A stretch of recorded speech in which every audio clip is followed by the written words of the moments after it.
Swayam Prabha. Digital India. Educated India.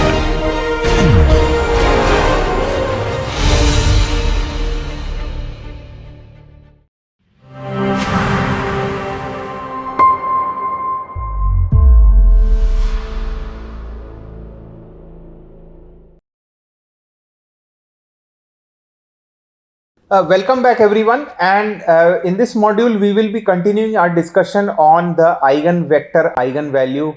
We will be looking at the small oscillatory motion from a more general standpoint. We look at now, so what we saw was in some of the previous examples and a brief introduction to the theory is the existence of normal modes, right? We saw that normal modes are real positive roots. Normal modes are real positive roots v double bar minus lambda t bar. This is equal to 0, and the generalized eigenvalue theory shows that lambda is real and positive. So that is what we see. The eigenvalues that we found from our this normal mode theory were real and positive.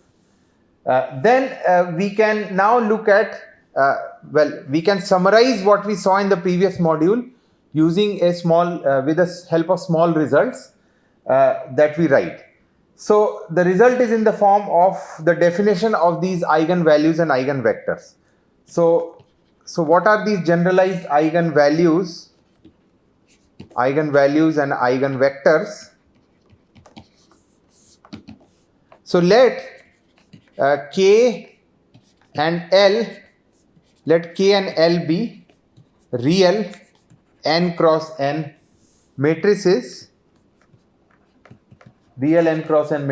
if there exists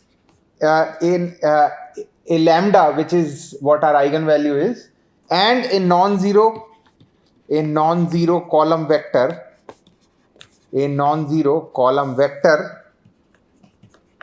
vector x, such that k of k dot with x is lambda times L dot with x. Well, my notation is such that whenever I put a double bar, it means that we are talking about matrices.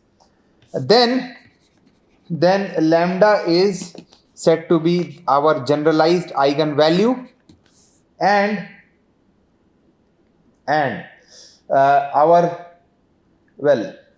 lambda is our generalized eigenvalue of the matrix K, and with respect to L. So lambda is the eigenvalue of the matrix K with respect to the matrix L, and x is our generalized eigenvector. So eigenvalue, eigenvector. Okay, and that is x is a non-zero vector. So we are talking about a non-trivial vector. It's a non-zero vector satisfying x, k dot x is lambda times L dot x, right? If we have that k minus lambda L is 0. So that is quite a general standard form of definition for eigenvalues and eigenvectors, which satisfy our normal mode or satisfy our small amplitude equations, small oscillatory equations. So then we have some results in the form of a theorem. The theorem says for eigenvalues and this is for eigenvalues of symmetric positive definite. So what we have is if K and L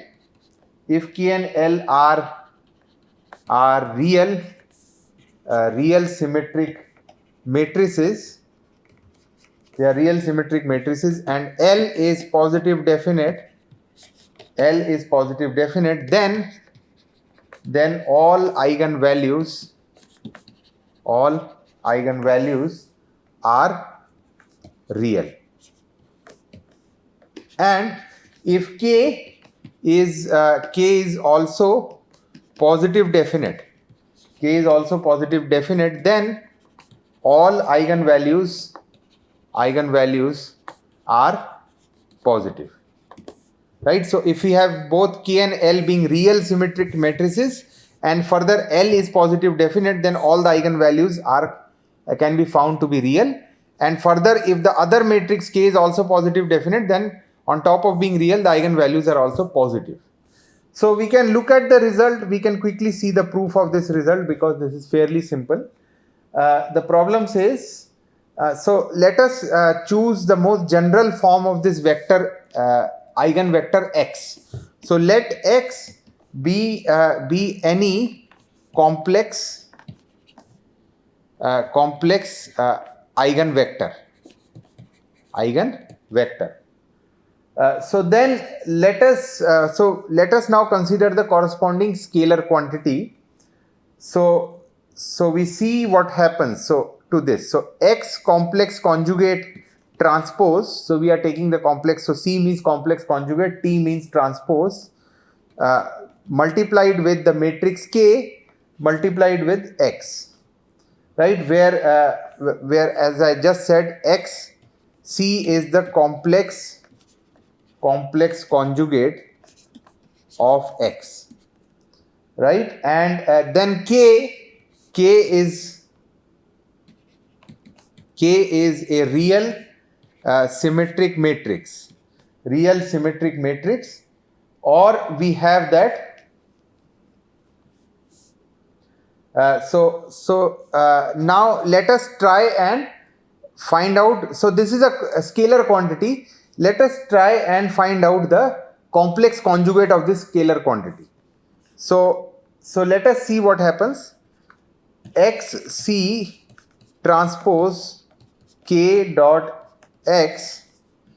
This is C, and this is going to be x t k double bar, then dot with xc.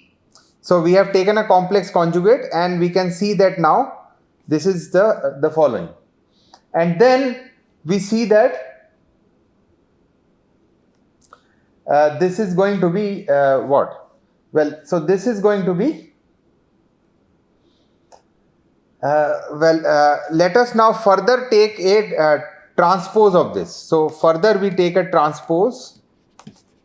So we take, let us see, x t k dot xc. We take a transpose, and we see that this is equal to xc transpose dot k transpose dot x. Right, and then we find that this is the case. And so what have we got? We have taken the conjugate, we have taken the transpose, and then what we have seen is we are k being, it is already given that k is k is a symmetric matrix. So k is a symmetric matrix, so I can change k to k transpose to k itself. So now the eventual result is that we have got back this scalar xc transpose multiplied with k multiplied with x. Right, and this is the same quantity which was the original quantity to begin with. So what we see is when we take a complex conjugate and then we take a transpose, we get back the same quantity. So we can quickly conclude that this quantity must be real. Right, because the complex conjugate is giving, and of course the transpose and the complex conjugate is giving back the same quantity, then it must be a real number. And similarly we can find that xc xc transpose dot with L dot with x is also real. This is also real. And then if we continue, so if that is the case, let us look at specific case. If we expand what is this vector in real plus imaginary form and see what happens. So let our vector x be u plus iv, and then if that is the case, u and v being both vectors, but u and v are now both real numbers, real quantities. So these are all real quantities.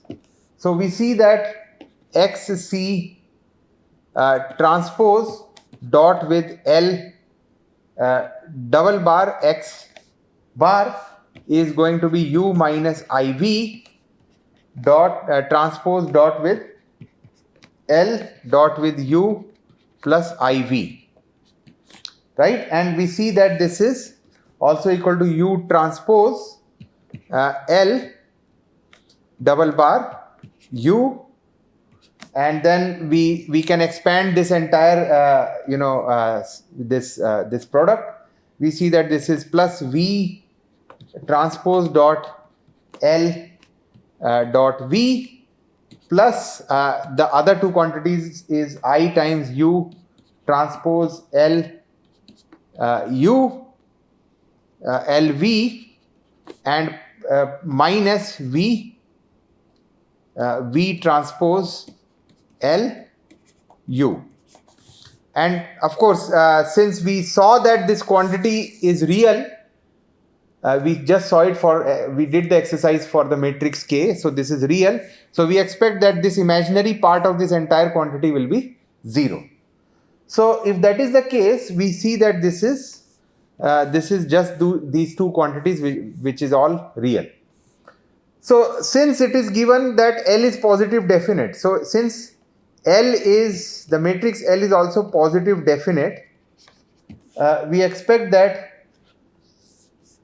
this quantity that we have found, x transpose xc transpose dot L with dot L x, this quantity must be both be non-negative. These are all real, so these are both non-negative. So what we have is, so well, these are positive definite, and this is just a multiplication of u transpose with u, and u is positive, L is also positive definite. So we must have that these two quantities must be strictly positive. These two quantities must be strictly positive. So we have that u transpose L u must be strictly positive, or it is equal to 0 if and only if our vector is 0 and v transpose L v is also positive, or 0 if and only if our vector v is 0, right? It is 0. Okay, so this is 0 if and only if this is 0. Okay, so then suppose x is a complex eigenvector. Suppose our x is a complex eigenvector corresponding to lambda, corresponding to our eigenvalue lambda, and for that we see that k dot x is lambda times L dot x, and of course then we can further see, we take this following scalar product, that k x transpose kx is equal to lambda times x transpose Lx.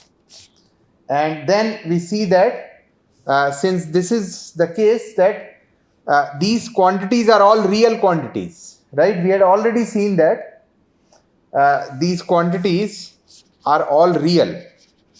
These are all real quantities, real scalars in fact. right? So if that is the case, then we can quickly conclude that lambda is real. Lambda is real. And further, since we had found that the last statement of this theorem mentioned that suppose we also have the condition that k is also positive definite. So if k is positive definite, well, L is already positive definite, then we can quickly conclude that lambdas are all positive. So if k is positive definite, not only lambda is real, but lambda is positive. So that is coming from this equality, and that concludes the result. So now let us look at another result. So we will associate this general result with our normal mode theory. So the normal mode theory, if we recall, that our V approximate matrix, the V matrix and the T matrix, they were also symmetric and positive definite, right? We saw through the double pendulum examples that they were symmetric, and of course they are also positive definite. So which means that the theorem that we just discussed applies. The theorem applies, right? And this is the straightforward application to normal mode theory. Normal mode theory. So then, if that is the case, we see that, so normal mode theory. So what have we got? So suppose we have, which means that the result says, using our previous result of theorem, the result says for distinct roots, there exists an n distinct normal frequency, which are omega 1, omega 2, omega n, and if a root is repeated,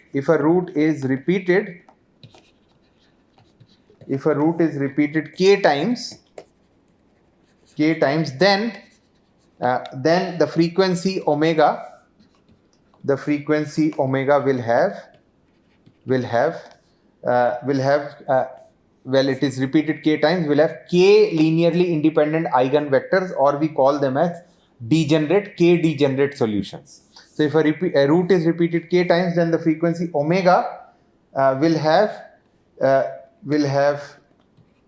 k linearly independent amplitude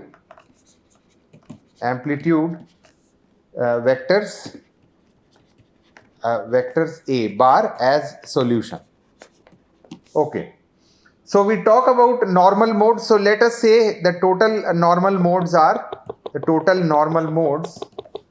are n. So we have n degrees of freedom. So the number of degrees of freedom. So we have n degrees of freedom, and that is when the normal modes are distinct. So if they are not distinct, then we will have degrees of freedom which are less than n, but we can still have n linearly independent eigenvectors or the amplitudes based on the degeneracy of the repeated roots or the omega. So let me quickly mention what are degenerate frequencies. Degenerate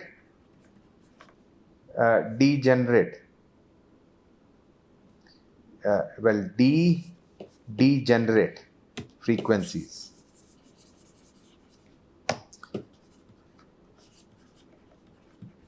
Degenerate frequencies. Okay. So if a normal frequency has more than one normal mode, right? So the solution is repeated k times. So it has more than one normal mode associated with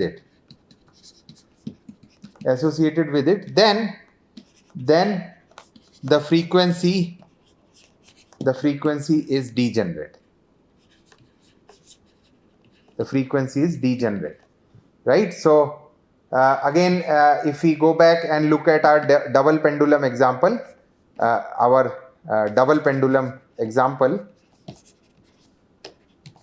we saw that if we were to solve the determinant equation, they reduce to the following form. This was equal to omega square minus omega square whole square minus 4 capital omega square equal to 0. I'm just rewriting our double pendulum example where we can see that this factor is a power of 2. So there omega square equal to capital omega square is doubly degenerate in this example. Doubly degenerate, right? So that is what we have. It is doubly degenerate. Okay. So let us now look at an example in this problem. So what have we got? So suppose the problem says we have three masses. Well, let me draw this problem. So we have two supports on which three masses are attached via springs. So let's say the mass number 1, the mass number 2, and the mass number 3. They are attached via strings. Right? And these are all equidistant from each other. A. And we see that this is y1. Let me write the statement, and it will be clearer as to what is the arrangement of this setup. The problem says a light string is stretched to a tension T naught between two fixed points. At a distance 4a apart. And the particles of masses 3m, 4m, and 3m are attached to the string at equal intervals. So we have we have 3m. There is this first mass 3m, another mass 4m, and we have another mass 3m which is being attached, and they experience this small oscillatory equation when the string is stretched, right? So these are my strings in the new position, so they will experience. So it is like the string of a guitar where you push the string, then the string is going to do a transverse oscillation. So here we have put some certain masses where we have, for example, we have put some clips on the strings of guitar, where these clips are producing these different vibrational frequencies, right? So now the problem says so suppose the system performs small oscillatory motion, performs small plane oscillations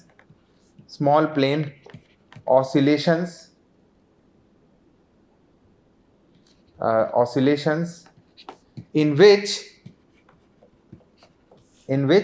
the particles move perpendicular or particles move transversely, and we have to find, transversely means normal to the direction in which they are attached, that is the direction of the string. So we need to find the normal modes and the normal frequencies. So find the frequencies and the normal modes. So we can quickly find out, to do that we have to find out how much is the extension of the string based on these masses. So if we were to find the extension,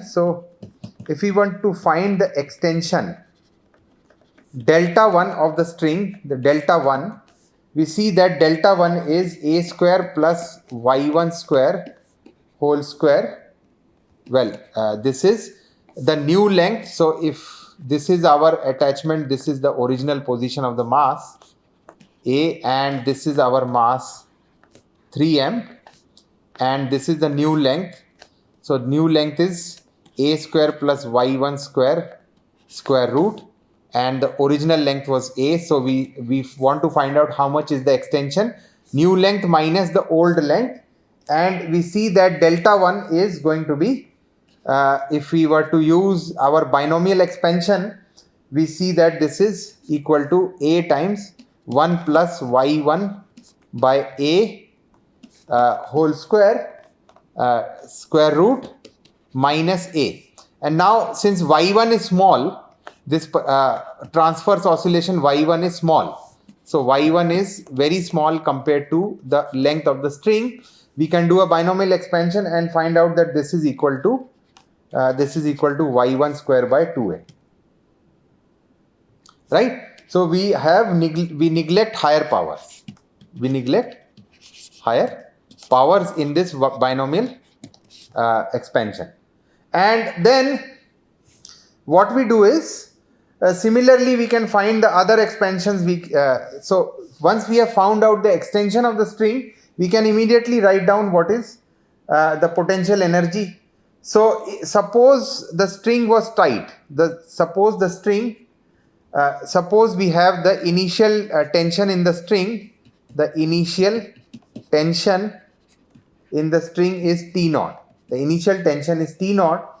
Then V1 is T naught times delta 1 plus half alpha delta 1 square. So if that is we will see that this corresponds to the initial tension, and the other term in this potential is the net potential energy due to extension.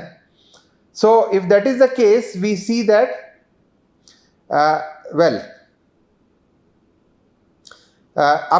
this is approximately equal to T naught times y1 square by 2a, because we are going to neglect all the higher order terms.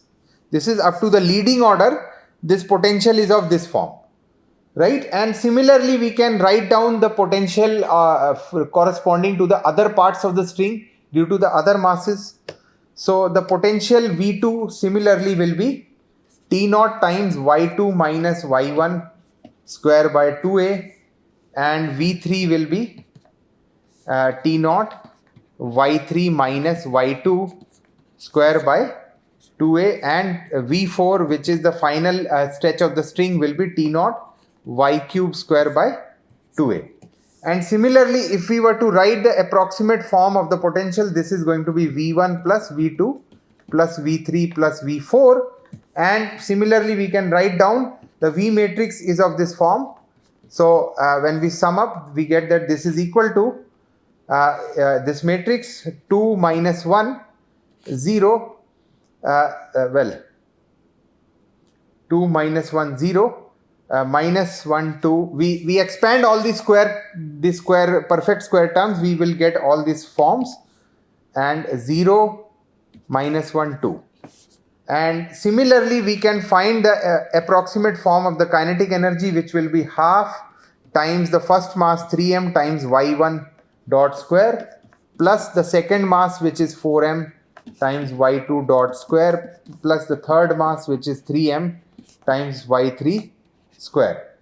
And similarly, we can see that T is m over 2 times 3 4 3 0 0.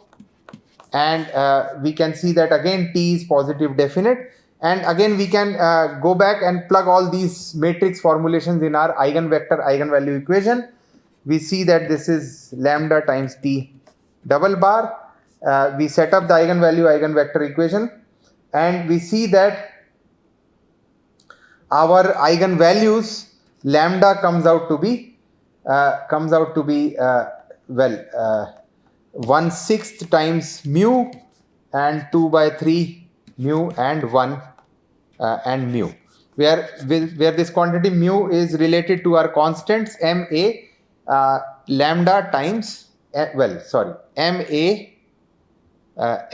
by ma by t naught. So I'm just writing down the answer, the process, the algebra I'm skipping, but the listeners are most welcome to go through these steps and find out the result. So for 3 eigenvalues, we will get 3 eigenvectors. The first one is 2, 3, 2. The second one eigenvector comes out to be 1, 0, minus 1. And the third eigenvector comes out to be 1, minus 1, 1. Right? And that is what we have. Okay, so I am all out of time here for this module. And in the next module, I will look at another example related to this small oscillatory motion. And later on, we will wrap up this discussion and go towards another aspect of this theory. So thanks so far for listening.